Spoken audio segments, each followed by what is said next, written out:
I want to bring in Philip Dubé. He works as court-appointed counsel in Los Angeles County.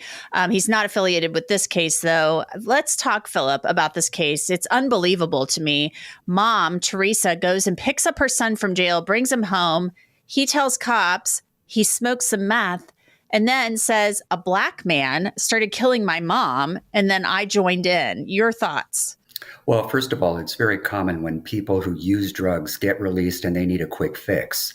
And it's very possible to make up for lost time that he took a pretty hefty dose and it induced psychosis in him, And then after he committed the deed, the deadly act here, and kind of slowly came down off the drug, he was able to put together what he had done. And he was coming up with a cockamamie excuse to think he's going to get out of Dodge with that. And the truth be told, that it only incriminated him even more. But I do think it was some type of psychotic episode from the meth itself, which is very, very common. The problem is in the state of Arizona, it is not a defense. It is not even a defense if you want to put on a not guilty by reason of insanity type defense, because drug-induced psychosis or voluntary intoxication is not deemed to be a mental disorder or a mental defect under Arizona law. They will only recognize the insanity defense if you were truly afflicted with a mental disorder and not one where you voluntarily choose to just go out and get loaded. His family had said that he apparently had mental health issues anyway. So mental health, mix that with getting out of jail. You already have some issues up here. And then you take some meth. I mean, obviously, this is a recipe for disaster.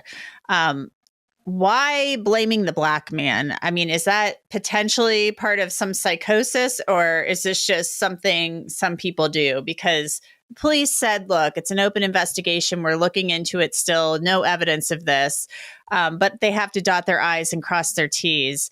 But this is something we've seen in other cases where people blame somebody else. Your thoughts on that part? It's a very common bigoted excuse for a crime to say that, oh, you were hijacked by a couple of black guys with a gun, or there was a black intruder at my home, or a black guy was trying to extort us. It just makes it more salacious and more credible in their minds, but the police can see right through it, especially when they don't see any evidence of an intrusion. They have her head there in the house. I'm sure they had serological and biological evidence everywhere. There was just no evidence that somebody broke into that house and did it, no matter what race they may have been. I mean, how do you defend this case? I mean, it's just so gruesome. This poor woman died a horrific death. And I didn't even really get into many of the really horrific details of this. I mean, what I explained earlier was bad enough. I don't know how you defend this guy. This is the type of case that you age. The first thing you want to do is have him shrunk and make sure he's even competent to proceed. If he's not even competent, then he's going to go off to a state hospital. He'll be administered involuntarily antipsychotic drugs until if and when he is restored to competency, and that could take a while. And even then, after the dust settles, if they decide to seek death, then all of the mental health, the addiction type evidence can be used as mitigation in the penalty phase. So I think at most, all you're really going to do is spare his life. I think a jury would have a hard time executing him in any state, let alone Arizona. Have you ever heard of something like this where, I mean, mom picks him up? I mean, it's something out of a horror movie, Philip. Mom picks him up from jail, brings him home, tries to take care of her son. She doesn't show up for her surprise 50th birthday party. And then she is found in this awful state. And the fact that her son, who she was trying to take care of, is accused of cutting off her head. I mean, it's just stunning to me.